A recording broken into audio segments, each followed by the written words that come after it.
the idea, unless you all want something else, the idea of the topic is the same verse as was discussed in the morning class. So the morning class verse, Canto 2, Chapter 2, verse number 35, and it's a long one. The purport's a long one, and you have to listen carefully.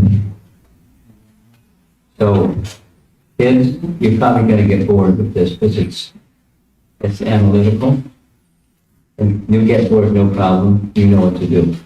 If you like to listen, fantastic. Okay, the speaker is Shukadeva Goswami. The individual who he's speaking to is Maharaj Parikshit, and the sequence of these three chapters is in response to the question at the end of the previous canto. Two questions. What's that subject matter that should be heard, chanted, and remembered at all times by all persons? And what is the duty of a person who's about to die? And there's many things. Prabhupada gives a very nice summary. It goes something like this. In the first chapter, there's mention of the process of devotional service, and the primary focus is on the universal form for the purpose of helping a neophyte establish a conception of the Supreme according to what the senses can perceive. The senses can perceive matter, so how to perceive matter in such a way that a personal form is identified through seeing features of matter. And then the second, the continuation of a theme of devotional service, because that's where you get on the train of Shukadeva Goswami, and that's where it's going. It's going to devotional service. And so it's now shifts from the universal form to the localized feature of the Supreme within, Paramatma. And so you know what the topic is because you've been hearing it in the morning classes. It's through that process of meditation, gradually moving the meditation, the indirect method, gradually moving to a direct method, and then concluding that the direct method is superlative. And there were two verses that just concluded the direct method, that is mind with attachment to the Supreme Person, and as well devotional service. That's the purpose of all direct and indirect, is to come to the direct. So we know that understanding from Bhagavad Gita as well. The Karma Yoga process ends there, the Gyan process ends there, the Dhyan process ends there. The indirect processes are meant to bring one to the direct process. That's the purpose of the indirect, is to come to the direct. Now this one, it's very involved, and it's taking help from the intelligence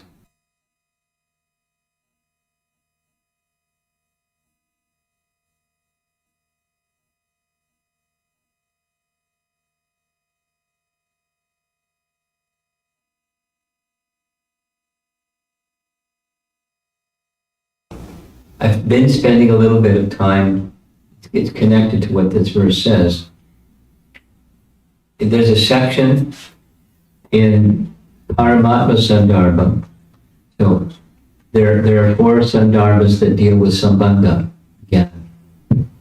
The first is Tattva Sandarbha. Then there's not a Brahma Sandarbha. Jiva Goswami very loosely says, Shankaracharya did a good job, we don't need to repeat it.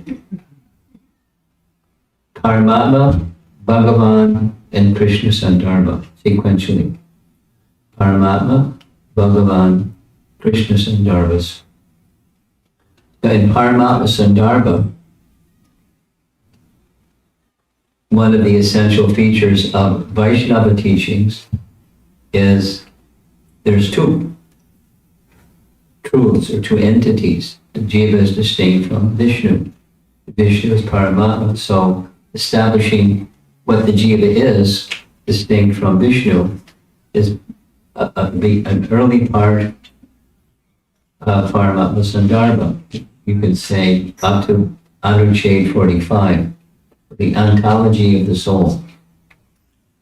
And Jiva Goswami chooses to take from the Sri Vaishnava Sampradaya teachings of Ramanujacha. Let's go back to the prior Sandarbha, the Tattva Sandarbha. Jiva Goswami establishes what his objectives, his methodology, and his principal sources. It's like that's what you do as an academic.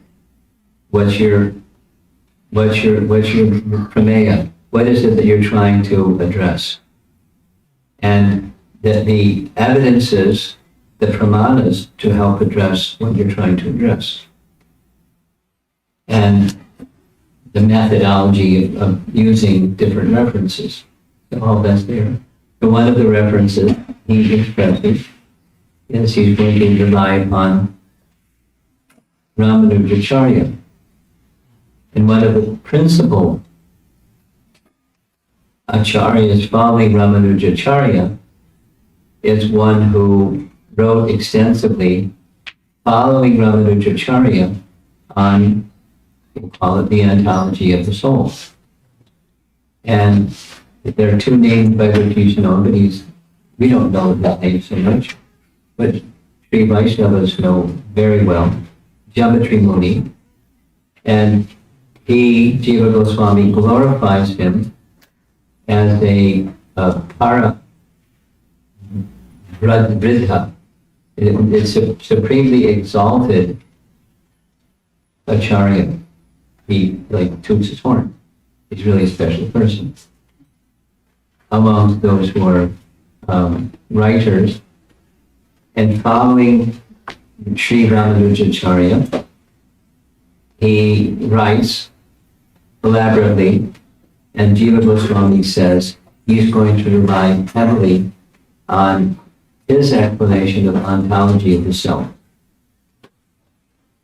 A little detail is Jiva Goswami writes in very quick manner, but he indicates that this treatise, the Sandarbhas, is the work of Gopal Bhatta that was handed over to him to edit, and he put it in order. Some places are missing, etc., etc.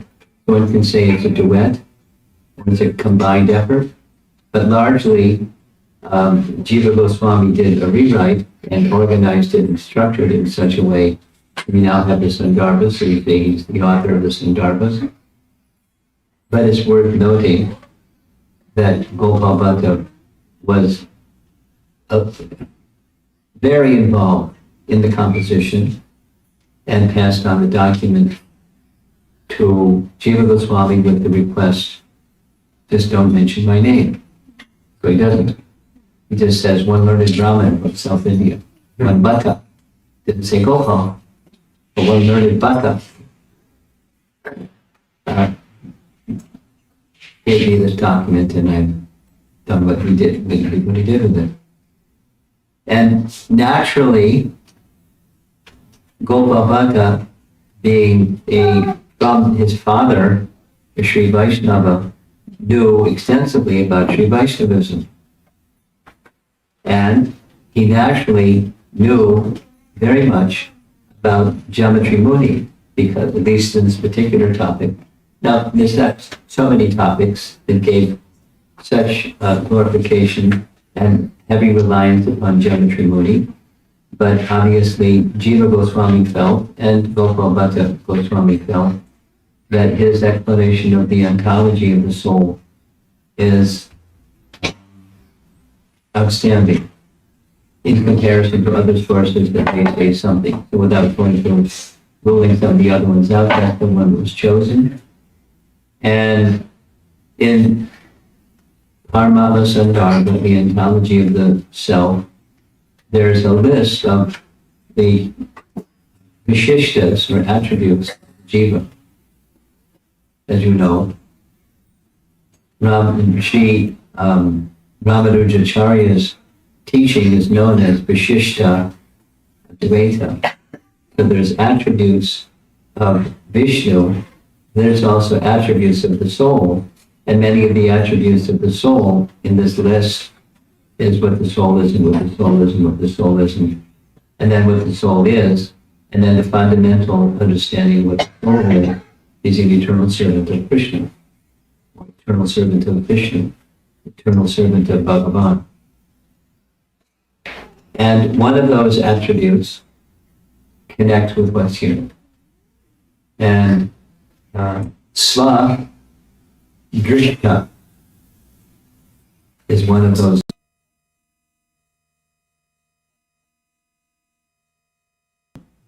And he then qualifies the ability of the soul to see itself is enabled by the power of Paramatma, but it's a power that the jiva has intrinsic within him to be able to perceive himself. So what Prabhupada is doing is expanding in a very elegant way, eloquent and elegant way, what Shukadeva Goswami is saying, and he's unpacking it in a very interesting manner of how the soul can not only see himself, but can see the ability that he has to see himself coming from Paramatma in that way, not with these eyes, but with the eyes of knowledge, see the Supreme, because that's what the verse states. By taking help of the intelligence, one can see the Supreme. And one can see the Supreme everywhere and always.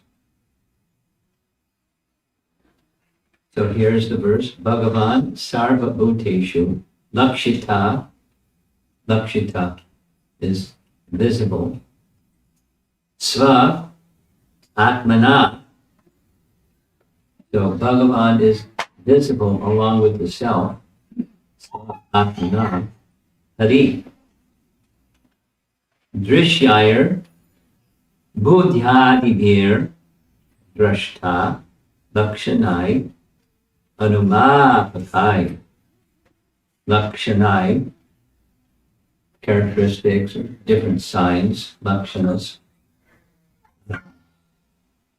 Anumapathai, by hypothesis. No translation.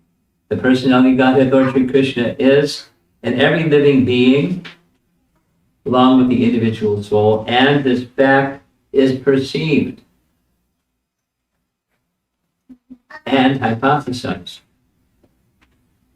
So drashta and anumapathai, seen and hypothesized in our acts of seeing and taking help from the intelligence.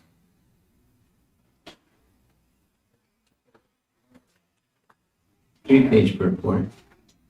High philosophy, we'll break it in pieces. There's a number of parts or steps, like 7 steps and then some more steps. The general argument of the common man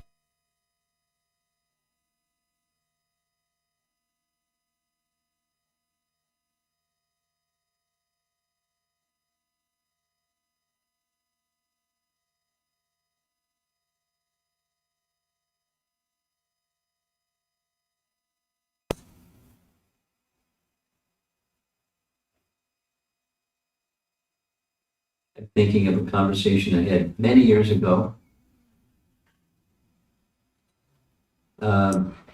a young man from a South Indian family, was the valedictorian of his graduating high school class when he was 15. And he had a full scholarship at I think it was Brandeis University, it might have been MIT. Huh? MIT? How do you know? MIT, okay. And he was visiting at a time that I was visiting.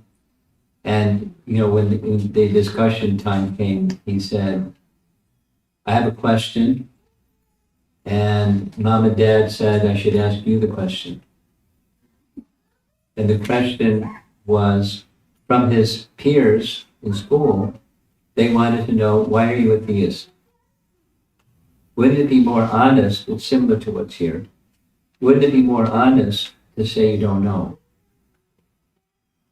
You know, agnostic morality. Be honest, you don't know. And you live by virtue, that's fine. But live by virtue because it's the right thing to do, not because God said to live by virtue. Wouldn't that be a more honest way to live? So I asked Mom and Dad, and they said to ask you. So long story short, values change over time. I gave some examples. I won't do it here because it's time. Values change.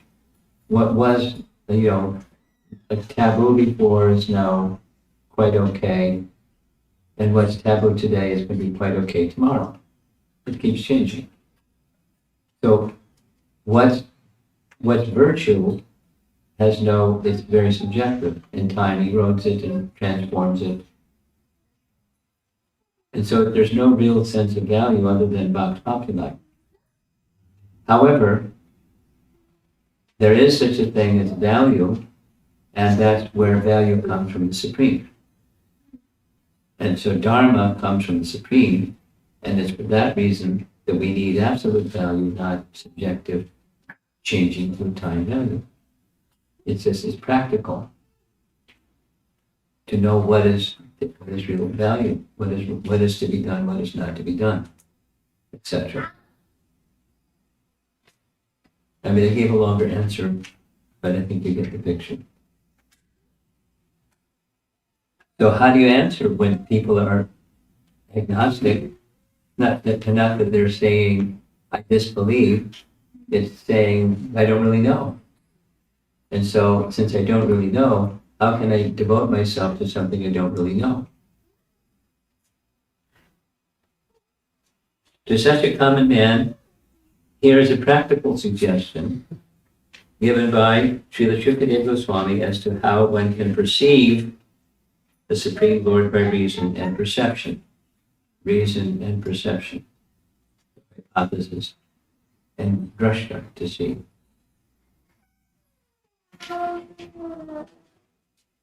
Actually, the Lord is not perceivable by our present materialized senses, but when one is convinced of the presence of the Lord by practical service attitude, there is a revelation by the Lord's mercy, and such a pure devotee of the Lord can perceive the Lord's presence always and everywhere. He can perceive that intelligence is the form direction of the Paramatma plenary portion of the personality of God. That's why I got this reference to Swadrashta, or Geometry Muni's describing a characteristic of the jiva is he can perceive himself, but that ability to perceive himself and the Lord is come from Paramatma, and Paramatma supplies the intelligence. We know that from Bhagavad Gita, right? Yeah, 15:15. So we're dependent, we're not independent. But with taking help from the independent, we can perceive things that otherwise cannot be perceived. Now, that requires some acknowledgement that I'm not independent, and an agnostic is not so happy about that. and even more specifically, I'm dependent. They're not happy about that either. But if one accepts, so let's carry on. The presence of Paramatma in everyone's company is not very difficult to realize, even for the common man. The procedure is as follows. I'm going to go slowly because it's involved. 1. One can perceive one's self-identification and feel positively that he exists. So this is an exercise that requires the observed and the observer distinction. You know, my hand, my arm, my leg, my body, and then the observer, or my thoughts, my emotions, and the observer. So the mind, this what's going on in the mind, and the observer of what's going on in the mind. It takes a little intelligence. Not too much, but it takes a little bit. And then there can be some realization of the observer and the observed. Or the seat of consciousness is different from the object that's observed by consciousness. He can feel that the hand, the leg, the head, the hair, and the limbs are all his bodily parts and parcels, but as such, the hand, leg, head, etc., cannot be identified with his self. Therefore, just by using intelligence, he can distinguish and separate his self from other things that he sees. So, the natural conclusion is that the living being, either man or beast, is the seer, and he sees besides himself all other things. There's a difference between the seer and the seen. That was one. They're sequential. Next. By a little use of intelligence, we can readily agree that the living being who sees the things beyond himself by ordinary vision has no power to see or to move independently. So we're different than what is seen, but the ability to see. This is the swadrashta. The ability to see comes from some other entity because it can be taken away. Just like some of us who are getting older and memory. Where did it go? Or something else. Ability to walk may be reduced. So where's the ability come from? So the abilities to do come from. We're not independent again. All our ordinary actions and perceptions depend on various forms of energy supplied to us by nature in various combinations. Our senses of perception, he lists them, and senses of action, 5 of each, he lists them. And also our 3 subtle senses, he lists them, mind, intelligence, and ego. 13 senses in all are supplied to us by various arrangements of gross and subtle forms of natural energy. So seer and seen are different. The ability to see or to act is distinct from, is dependent upon an energy supplied to do those things. That's 2. 3, it is equally evident that our objects of perception are nothing but products of the inexhaustible permutations and combinations of the forms taken by natural energy, as this conclusively proves that the ordinary living entity has no independent power of perception or motion, and as we undoubtedly feel our existence conditioned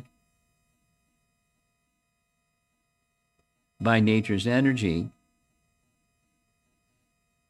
So he who is spirit is the perceiver, and then the perceiving instruments and the objects are the perceived. Not difficult so far. I mean, to function on that platform all the time is another deal, because we're, you know what, we're covered by Maya. But, taking help from the intelligence, it can help remove avidya by thoughtful application of intelligence. Next, the spiritual quality of the seer is manifest in our dissatisfaction with the limited state of materially conditioned existence. That is the difference between spirit and matter. There are some less intelligent arguments that matter develops the power of seeing and moving as a certain organic development. But such an argument cannot be accepted because there's no experimental evidence that matter has anywhere produced a living entity.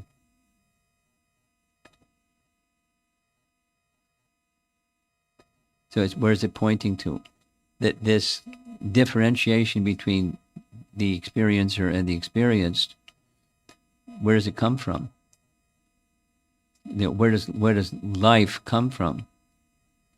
And matter and spirit, where does it come from? Not just natural combination. Nice try, but it's not a fact. Where's the evidence? As the agnostic, or even stronger, the atheist would argue, where's the evidence? We would say to such people, where's the evidence that matter produces consciousness, or matter produces life of its own? Where's the evidence?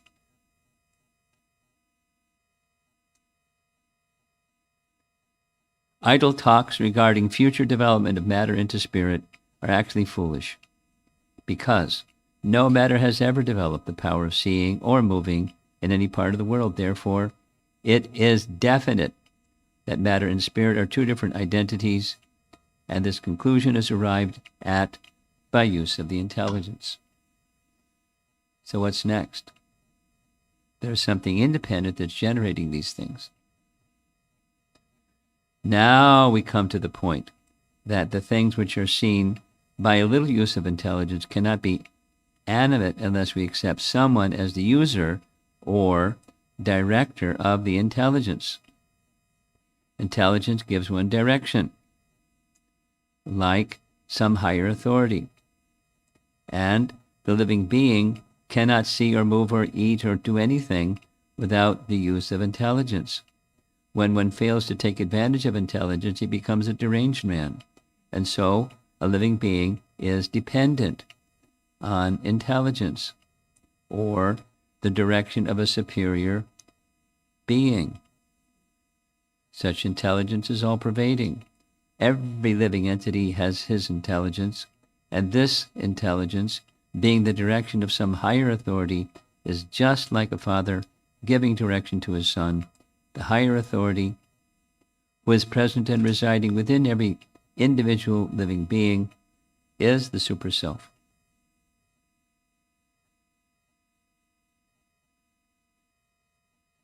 An agnostic reading this may go, humbug. That's your opinion. Here's my opinion, without necessarily covering points by point.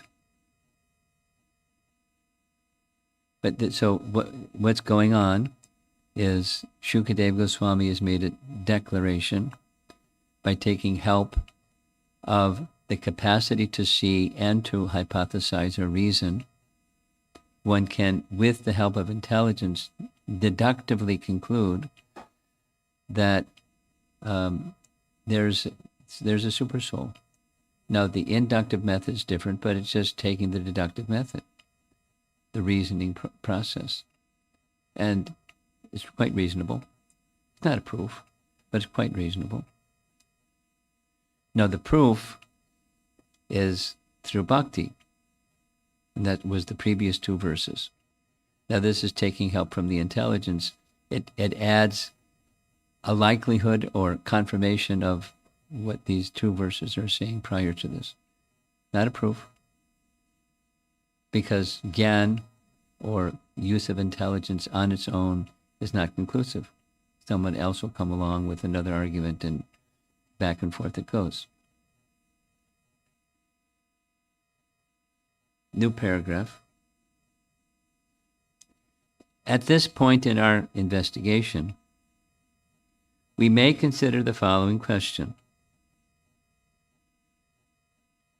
On the one hand, we realize that all our perceptions and activities, notice that's knowledge acquiring senses and working senses, are conditioned by arrangements of material nature. Okay, we've already agreed to that. Yet, we also ordinarily feel and say, I am perceiving or I am doing.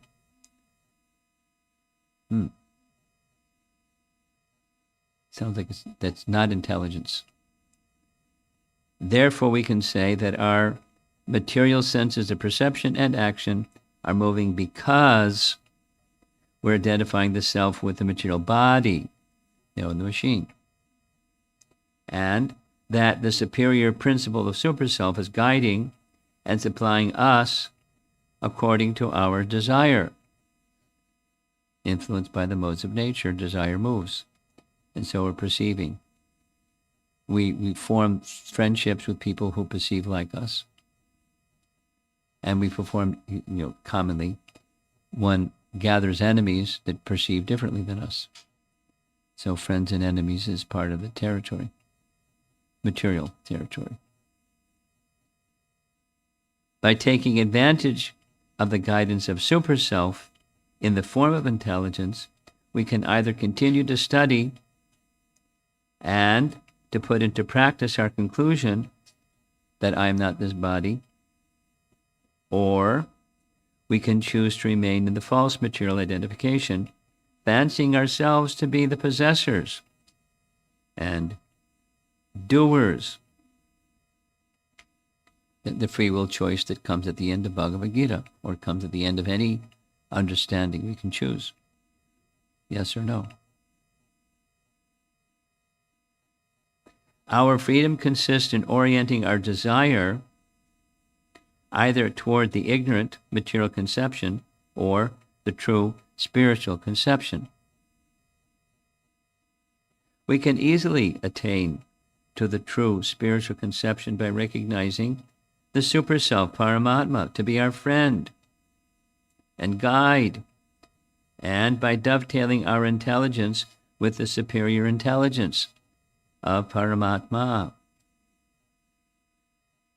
The super self and the individual self are both spirit, and therefore the super self and the individual self are both qualitatively one and distinct from matter. Sambandha. Then comes Abhideya, hopefully. The super self and the individual self cannot be on an equal level because the super self gives direction or supplies intelligence, and the individual self follows the direction, and thus actions are performed properly. The individual is completely dependent. The individual is completely dependent on the direction of the super self, because in every step the individual self follows the direction of the super self in the matter of seeing, hearing, thinking, feeling, willing, etc. So indirect methods, just going back to the prior section, are meant for gradual elevation.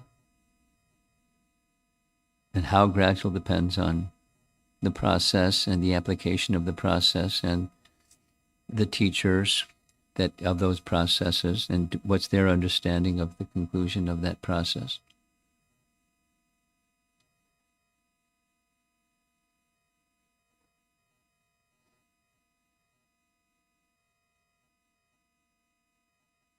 But the gradual process, when it's properly applied, is meant to bring one to the direct. gradually bring one to the direct. Kind of like, depending upon the devotee, strategies for helping to bring people to bhakti. And it can look to an outsider as this isn't bhakti, but the bhakta understands it's meant to bring them to bhakti. And it can even be direct bhakti, and the perceivers think this is just having a party.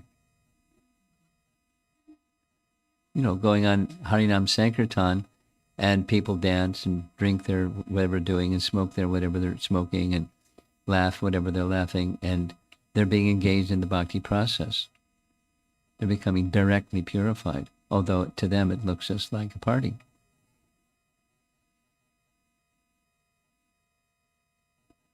Or prasadam distribution.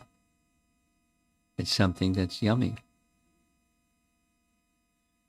I remember very clearly some years ago, as a young sannyasi, one of the services I liked very much was engaging Madhuha. And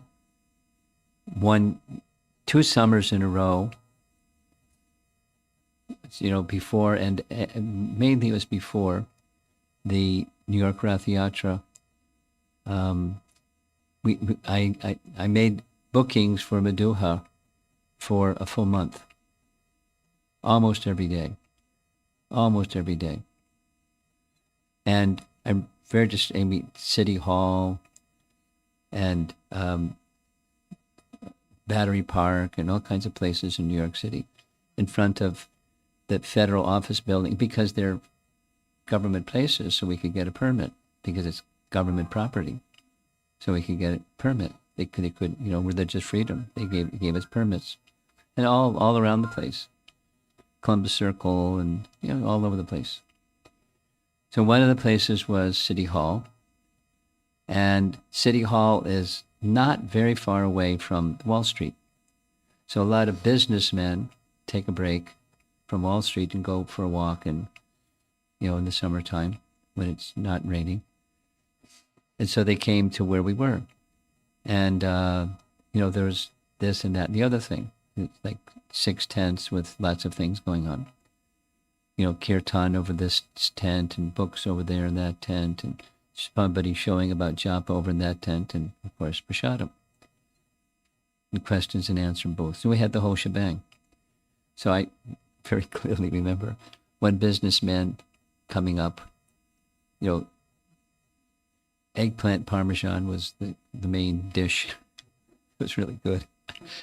And he looked at me, said, "You people don't have a very good reputation. But everybody likes your food. So you should do lots of food distribution." It was like, marketing advice. So we do lots of prasadam distribution. People think it's nice.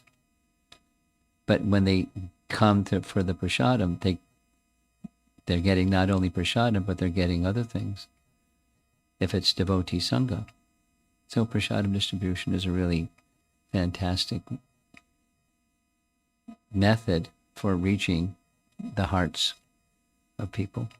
And there's many other things that devotees do that are not as direct, like, teaching yoga, become yoga teachers, and it can maintain themselves, but it's a way to bring relationships and bring people into life of bhakti. Some people are allergic to, when that comes up, they walk out, or they check out, they go to some other yoga place. But it's an opportunity. It's not a core part of our life of devotion. It's not against our life of devotion. Not a core part to do hatha yoga or asanas, etc. But it's harmless, and it can help bring people. That was, I'm thinking a little bit more about your question of the details and principles. That's an example that helps attract people.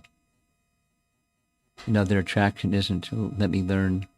Anyway, let me learn Bhagavad Gita, but they may come for that purpose.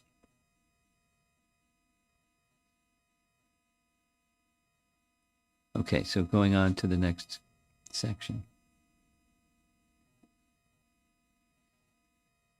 Last paragraph. So far as common sense is concerned, we come to the conclusion that there are three identities, namely matter spirit and super spirit. Now, if we go to the Bhagavad Gita or the Vedic intelligence, we can further understand that all three identities, namely matter, individual spirit, and super self, super spirit, are all dependent on the Supreme Personality of Godhead. The super self, the Paramatma expansion, the super self is a partial representation or plenary portion of the Supreme Personality of Godhead. The Bhagavad Gita affirms that the Supreme Personality of Godhead dominates over all the material world by his partial representation only. God is great, and he cannot be simply an order supplier of the individual selves, semicolon. Therefore, the super self cannot be a full representation of the Supreme Self, Purushottama, the absolute personality of Godhead.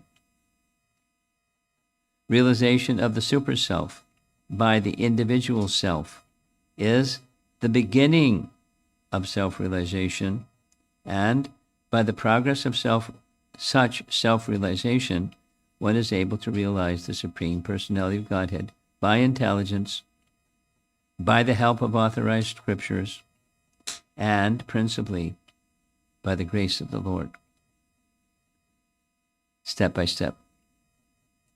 Intelligence, authorized scriptures, the grace of the Lord. So the initial part was the authorized scriptures. It says reason and intelligence combined.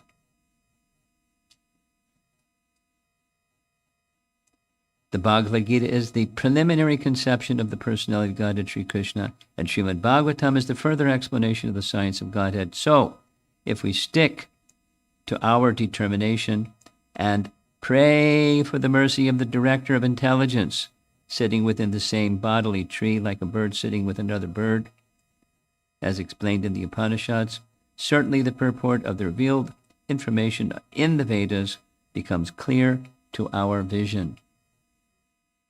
And there is no difficulty in realizing the Supreme Personality of Godhead, Vasudeva. Last sentence.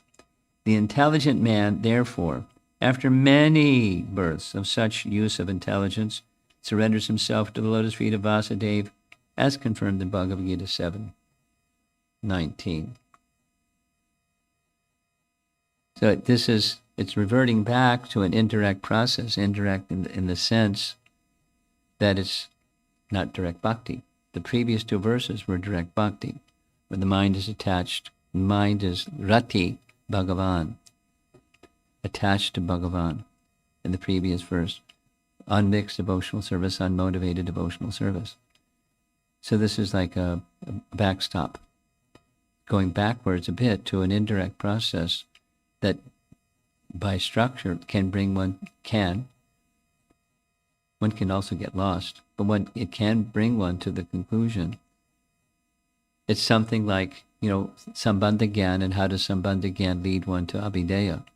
If one starts to understand the actual position of the Supreme in this Paramatma feature, which is this chapter 2, then it can lead one to the Bhagavan feature.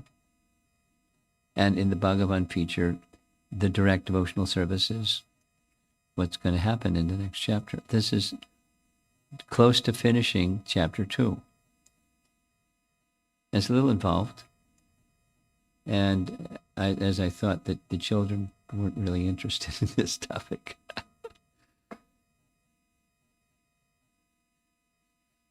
It's involved. So here we are in Alachua with very intelligent learned devotees with very astute questions. That's been my experience. I keep saying it every time because I'm ready for anything when I come to Alachua. Any discussion? How did I know? Looking at me, Maharaj. Haribol. Thank you very much. Perception of the self by dependent on the intelligence and the super soul. Yes. Is one way, but a deeper method is through meditation, where the yogi not only perceives the soul, but he realizes he's a soul, and he actually leaves the body and travel to, like in Easy Journey to Other Planet. Srila Prabhupada explained that the yogi can leave the body, knowing it's the soul, and travel different places. So, but I'm wondering, Sukadeva Goswami did not touch upon this. I was wondering, like, why that. How many verses do you want in the Srimad Bhagavatam? It's so that it doesn't cover everything is not a surprise. It's covering some things and not all things. And you can add to what you just said. To some yogis in their same body, in the early morning, they go into the four corners of the directions and take their sacred bath and come back. In the same body, without leaving the body. No mystic powers. So, there are lots of things that aren't said, but it's what it is doing is taking this continuity from 1, 2, 3 in 3 chapters. From the universal form tinged with bhakti, Paramatma feature leading to bhakti, and then pure bhakti. So that it's accomplishing the purpose without saying necessarily everything that can be said. Thank you. Shesha.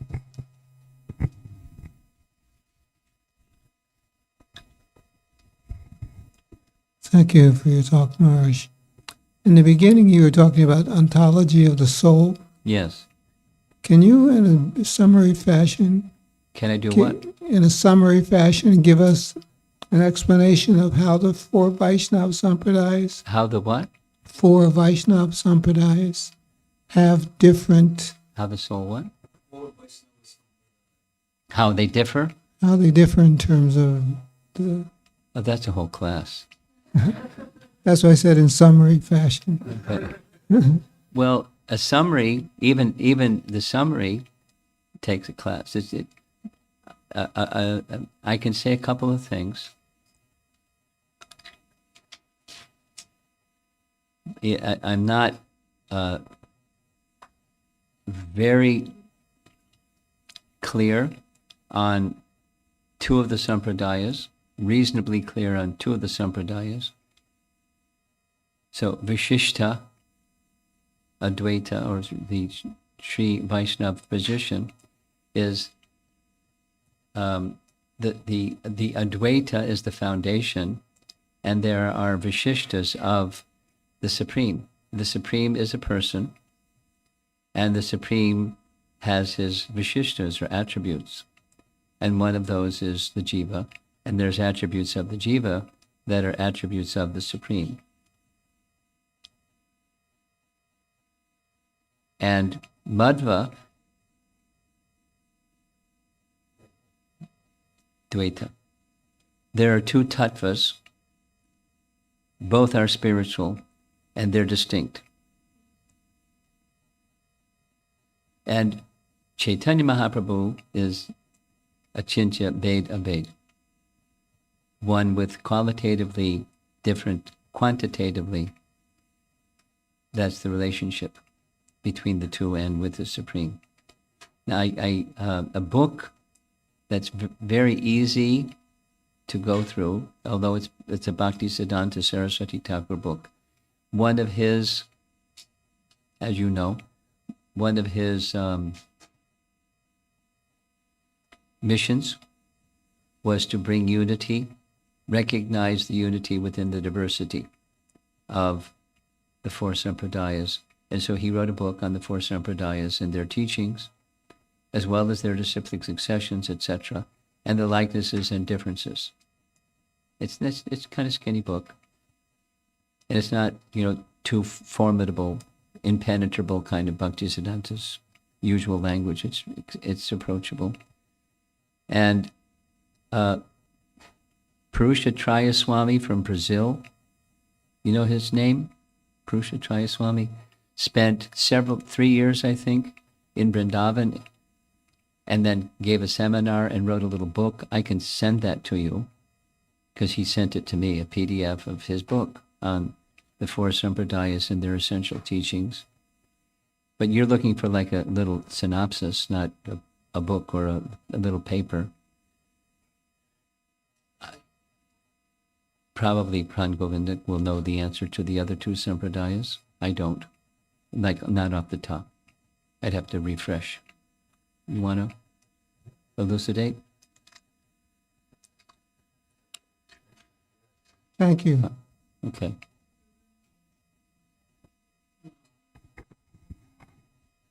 Give Pran Govinda.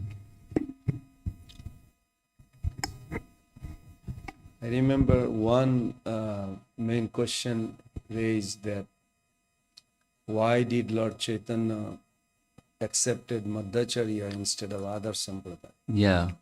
So Bhaktisiddhanta Thakur says that all other three has a, as you said, Vishishta Advaitavad.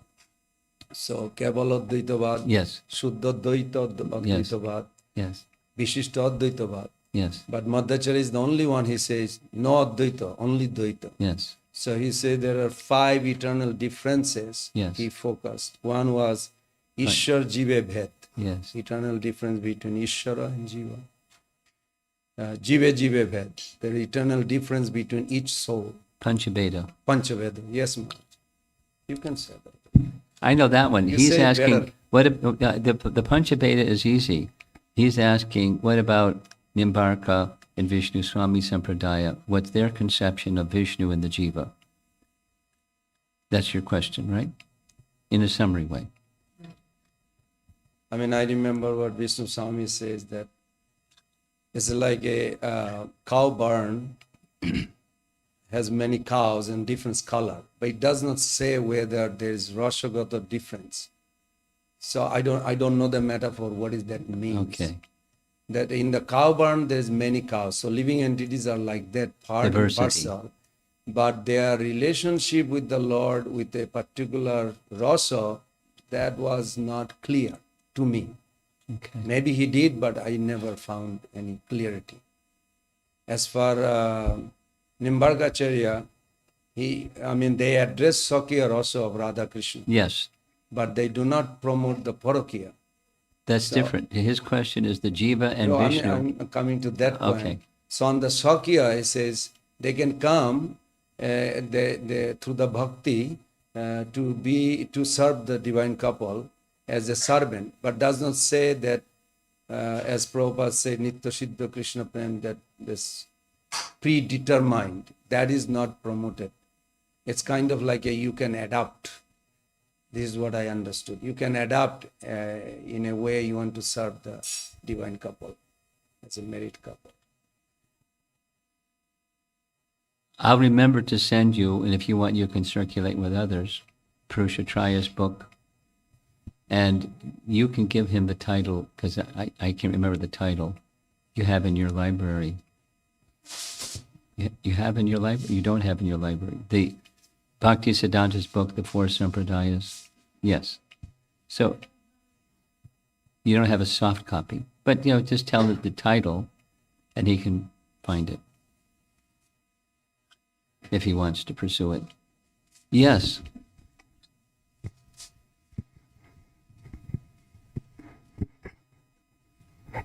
Thank you for the class, Maharaj. I was honestly trying to submissively hear what you were saying. And when you came to the point of saying that the self and the super self are qualitatively the same. The self and the super self are qualitatively similar. In my mind, and I guess this is the original sin, it said, so if they're the same qualitatively, so why does the self has to submit to the super self? Because, should I respond? Yeah. Okay. Because we're not independent and he's independent. Qualitatively, just like, are you an American citizen? Okay. And the governor of the state is an American citizen. You're qualitatively the same. But you're not the governor of the state. You can't go into a prison and pardon somebody. He can. So there's empowerments, empowering capacity giving features of the Supreme that we're dependent upon, we're not independent. Or, as Krishna says, Yayatamam prapadyante tangstataiva bhajam yaham. Everyone's following Vartmanavartante, everyone's following my path in all respects. Manusha Partha Sarvashaha. So, especially in the human form, but in all species. He's the leader, we're followers. Qualitatively, spirit. He's the leader, we're the follower. We're not the leader. If you get to the point where, why should I follow the leader? I should be the leader because I'm qualitatively the same. At least they would take turns.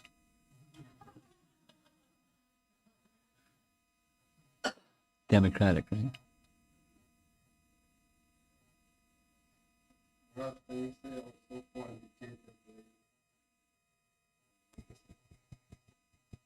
Quantitatively different, qualitatively the same. I mentioned. That's the one way of looking at the simultaneous one and difference. There's the difference aspect along with the oneness aspect. Qualitative oneness. And we're the servant. Because I just spent some time this morning going over Geometry Muni's description of the ontology of the soul. If you're interested, it's Paramatma Sandarbha, starting with Anuchhed 17 goes through 45. But one of them is, we're by nature, Dasya Bhuto, Jiva Hari. We're by nature, we're servants. It's who we are. And he's Hari, qualitatively, but the position is the servant. When we become captured by Maya, that being the servant of the Supreme, of Hari, gets covered. And then we become the servant of Maya. But we're servants because we're constitutionally servants. Okay, anything else? Over here.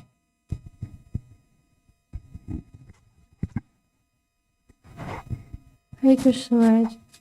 Maharaj, if there's a devotee who has a strong desire to achieve or accept a pure spiritual master, and they're still a practicing devotee, they don't have a spiritual master, and they're not following a proper parampara, they're just out there, they believe in God, they know that their position is to serve God, and they have a strong desire, no connections. Strong desire for what?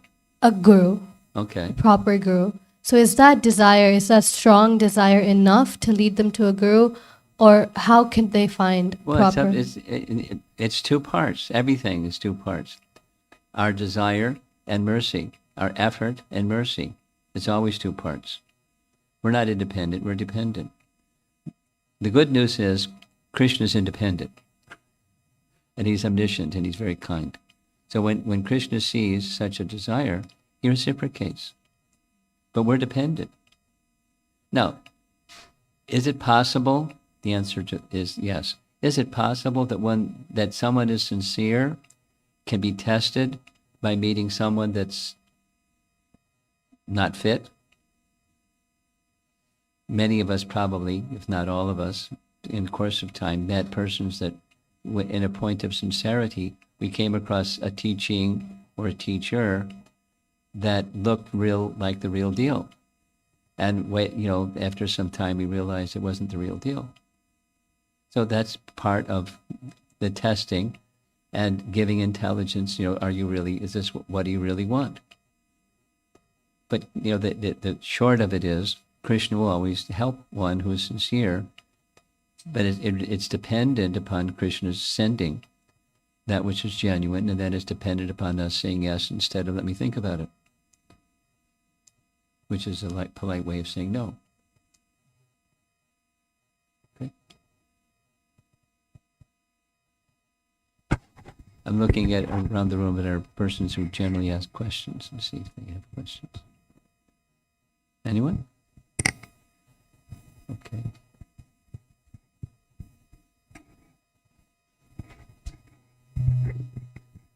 Hare Krishna Maharaj.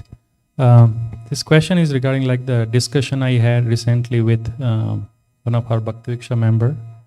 The reason that Krishna is present as a super soul in every living entity, we were discussing that, and the only way I could explain was like a loving father wants to watch the rebellious son who is out there to see is he safe or something, but he was not getting through properly. So if you can just explain that. There are different ways of saying the same thing. That's a nice way of saying it. The way that I'm accustomed to hearing it is, again, this is Jiva Goswami's language. In Bhakti Sandarbha, Bhagavan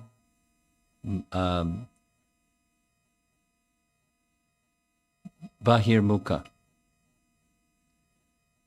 If someone has a desire, Bhagavan Bahirmukha, turning their mukha, their attention, their face away from Bhagavan, then he doesn't interfere. He doesn't say, great, but he doesn't interfere. And so, wanting to not see the personality of Godhead, he enters into the heart of the living entity to guide them, to help oversee upadrashta anamanta. So it's like the loving Father, but through what conditions of life our living entity is passing.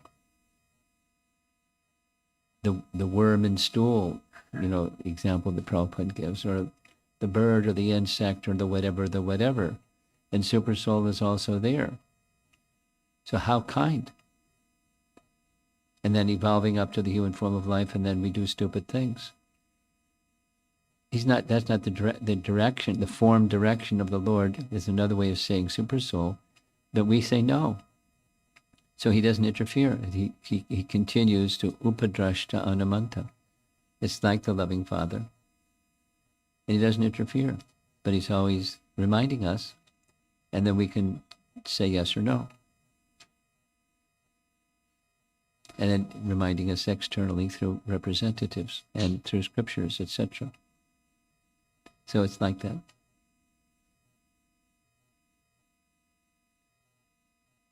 Others?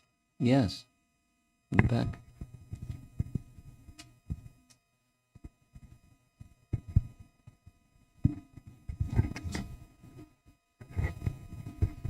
Maharaj, it just seems that the living entities are going through millions and millions of lifetimes.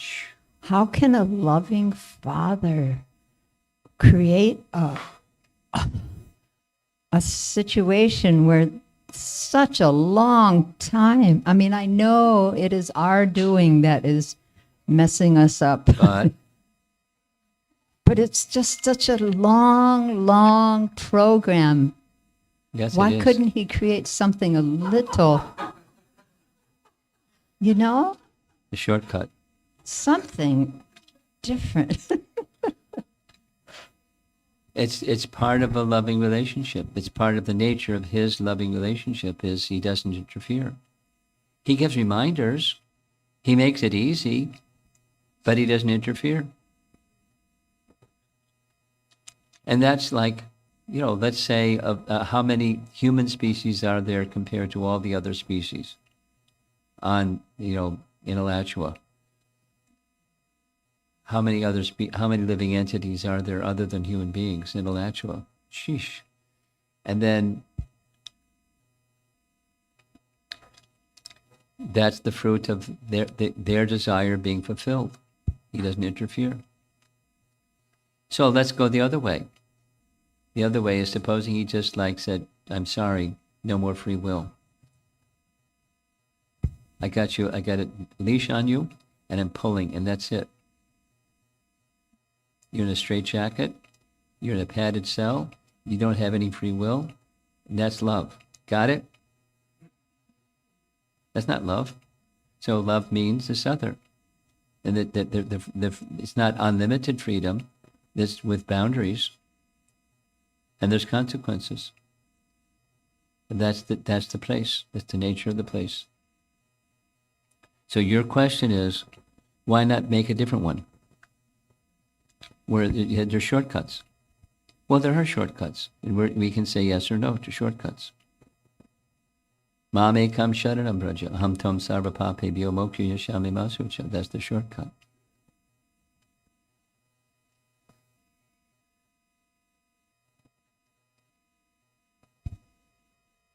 Here's the good news. When you go back to Godhead, there's going to be no bad association. There's going to be only pure devotee association. But there's a price. When Srila Bhaktivinoda Thakur is in that Gopinath prayer, Yes. it seems like he's saying that Krishna, it's been a while since I saw, but you've bound us here, so you can unbind us. Is that kind of a gist of? Then, how is that? How can is that what we're calling for his mercy? Even though we have to endeavor to follow the program. It's the same question stated in a different way, and it's the same answer in a different way. It's love is voluntary, and the kingdom of love is voluntary, and if we choose no, that's a voluntary choice.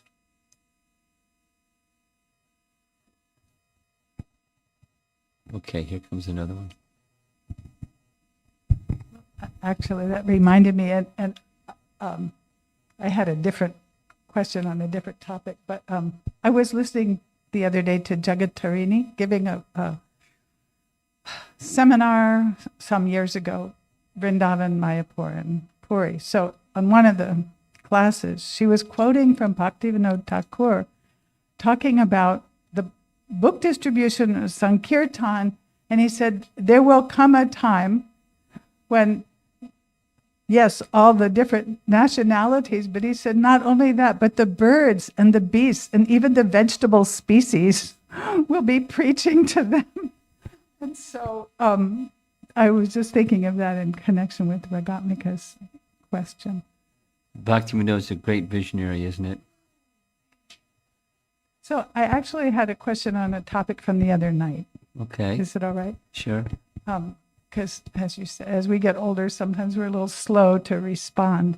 But when you were talking about varnashram and the different propensities of a living, of a person, generally categorizing them, even though we're a mix these days, I was remembering when my service in the temple was to go out and collect money. And many years I did it in different venues and methods. But I remember one time when we came back and we had done well, some devotees said, oh, that's because you're Vaishyas. And it's like, Wait a minute. I actually, yeah, I mean, I have more Sudra. I've had things to sell and no impetus at all to sell them when it was for me. So I'm not actually a Vaishya by nature, but because I was given that service to do, we did it for Krishna.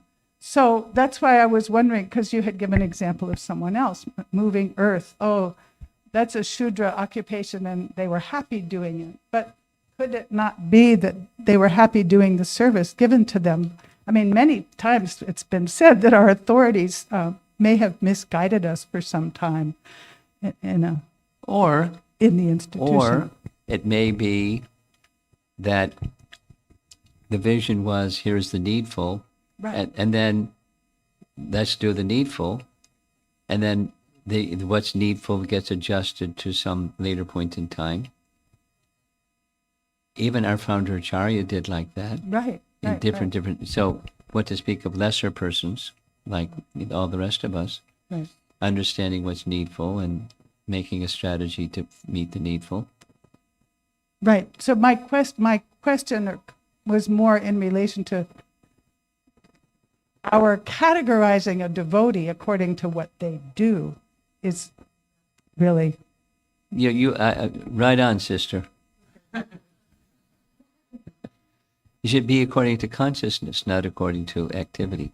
Now, there's a lady down in front of you that wants to say something first. Who?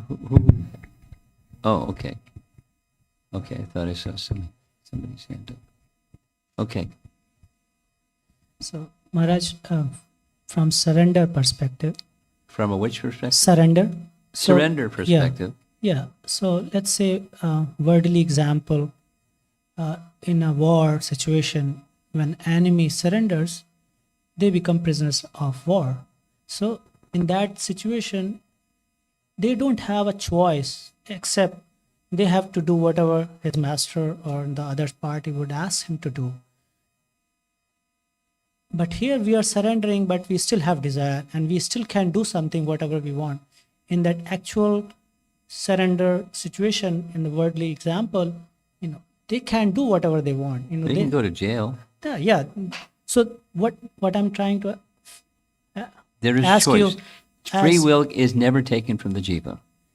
yes, but what I'm trying to find out, is there a possibility to have that kind of surrender, even if I want to, I don't want to do, similar to what Mataji said, I belong to Krishna, you do, it's not my job, take my even free will, I don't care. Not take my free will. Yeah. I submit my free will at your feet. You do with me as you like. Yes. And it can be, that's not really my nature, but that's quite okay. Because it's for my well-being. My well-being is to learn the art of surrendering and submitting myself. So I can say it, but then there may be some challenge to do it.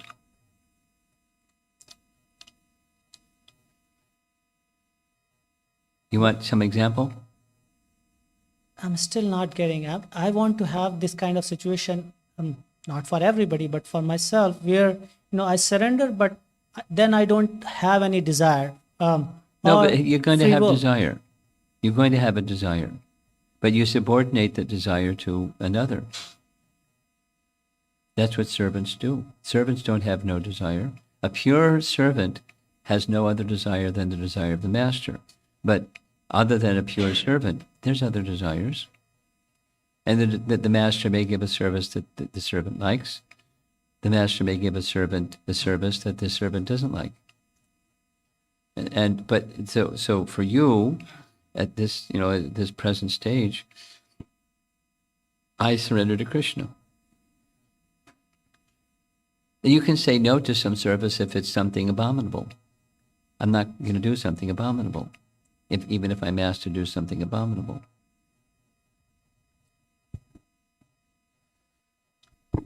But there is still a possibility where I surrender and then willingly I get out from that bondage. Of course. But in the real life situation, like in prison or in war situation, they can get out if they want. They have to be there in the jail. Yeah. And can we What's have your similar- question? It's confusing what your question is. Maharaj, I think he's trying to ask how to make sure you go but don't come back ever. Like, I want to give up the free will so that I don't come back. That's your sort of. question. That's your question. How to be sure? How to be sure is your question. We're in Krishna's hands. And that's sure. If you place yourself fully in Krishna's hands, he can do with you or me or any of us whatever he likes. And that's what's for sure. He may send us. He may test us. He may turn us upside down and hold us by the heels and shake us. He can do whatever he likes. And that's, if you place yourself in his care without question, then there's no turning back. That's love. Now, is he going to do something like that? Well, if he wants to, he can do it. Look at what he put Arjuna through. Because the evening discussion is Bhishma Dev. Look what he put Bhishma Dev through. He didn't waver. He took anyway. When that surrender is there, it's not taken away. Even if it looks otherwise, it doesn't change. Love, when it's pure, that's what happens. Here we go. As I was referring to this, Bhagavad Gita 1863, Krishna says, idam te jnanam akyatam. I have explained you everything. And at the end he said, jata ichchashi tata kuru. Do as you like. He could have said, okay, fight, now you understood, fight. He didn't say that. He said, so the choice is all eternally there. Yes. And then 1873, when Arjuna submitted, his illusion is removed, there's no more doubts, I will act as you wish. It pleased Krishna. So ultimately, Krishna, even if I say take my free will away, is it possible? Otherwise, No. what's the value of my structure if there is no desire, no free will? Difference between matter and spirit, what's the difference? Yes. Okay. Yes. In the beginning, you have mentioned, Maharaj, I'm just trying to understand this. You said, Shadrasta. So the seer and seeing. Now, one of the sloka in Brihadaranyaka Upanishad, it says, Tasya vayatasya purushasya devasthane bhavato idancha paraloka sthanancha tasmin shandam tritiya sapna sthanam tishtannete Pashyanti idancha paraloka sthanancha. The soul at the third location, like a dream, can see both sides, material and spiritual. And he desires which side he wants to go, and, Yes. and God guides them. Yes. So it is our original fault that I choose to explore what Yes. it is here. Yes. Okay. Just to establish that. But okay. the ability to see is a dependent ability. The ability to see incorrectly is a dependent ability. The ability to see correctly is a dependent ability. We're dependent. But when there's alignment with the will of the Supreme, then we can see correctly. And that's a quality, a capacity, inherent capacity of the soul. It's one of the characteristics, one of the vishishtas of the soul. He can see. Dependent, he can see. You are very good. You are connected with Super Soul. Because I was thinking the second question, Maharaj, you are.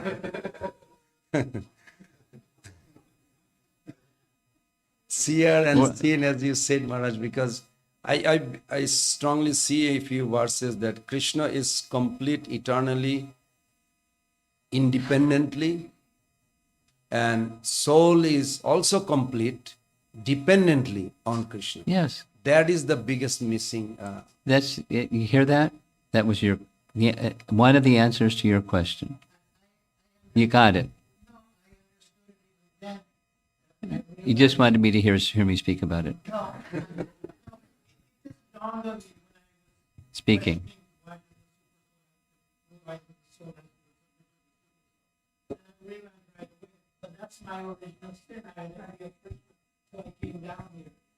Welcome. There's a welcome committee. Come on, look at all this enjoyment over here. It's the marketing department.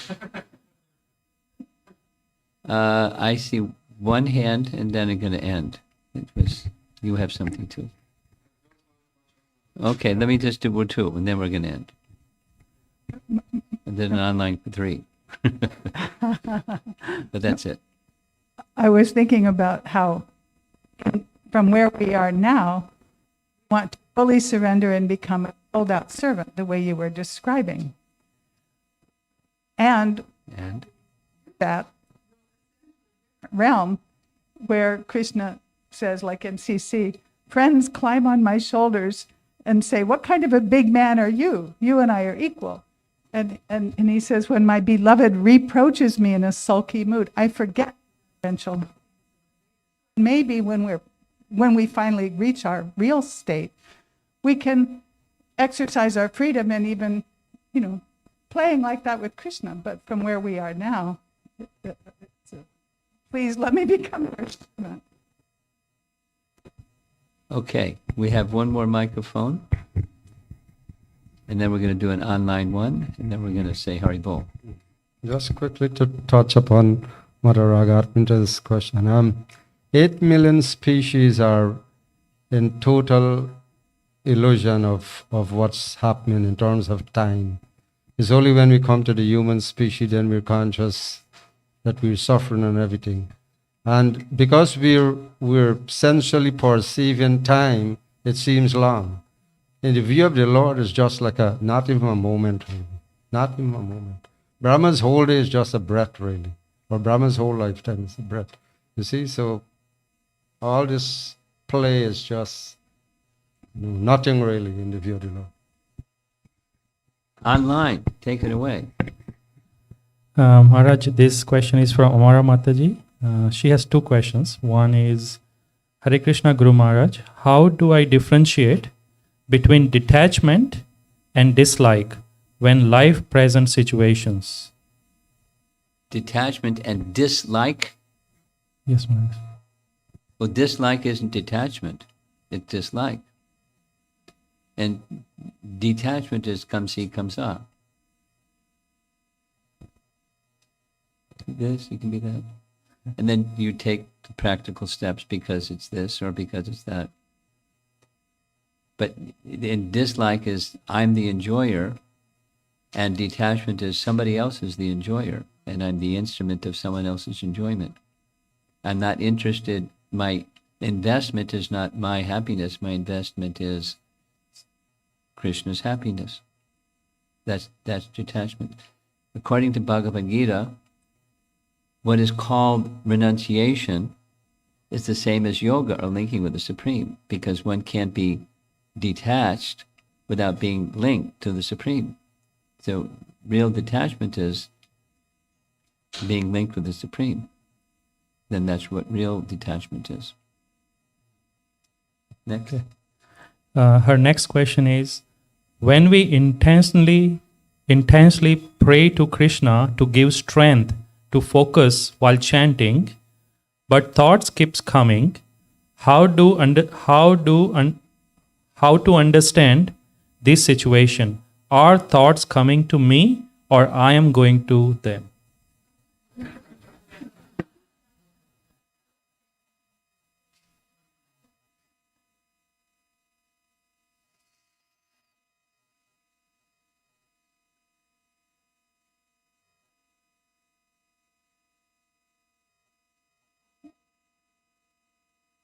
I'm not sure how to answer that. I mean, the common example is like rivers rushing into a reservoir of water or into the ocean. You know, where do the waters of the river come from? But it comes from desire and our previous activities. So guna and karma, going back in time, is where those desires and thoughts come from. So are we going to it, or is it coming to us? You know, our past activities have generated those desires, and, you know, it depends on whether you're embracing them or not. Or like the earlier question about detachment. You know, I'm taking responsibility for my past, and therefore here come a bunch of desires. Things I like, things I don't like, and things that are a mix. Now, where's my attention going? So those desires, you can be indifferent to those desires, and then it's neither it's coming to you or you're going to it. But due to our past involvement in illusion, those things are coming.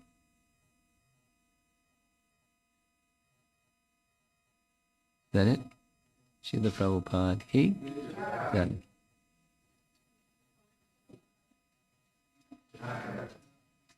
Congratulations, you lasted through this whole thing.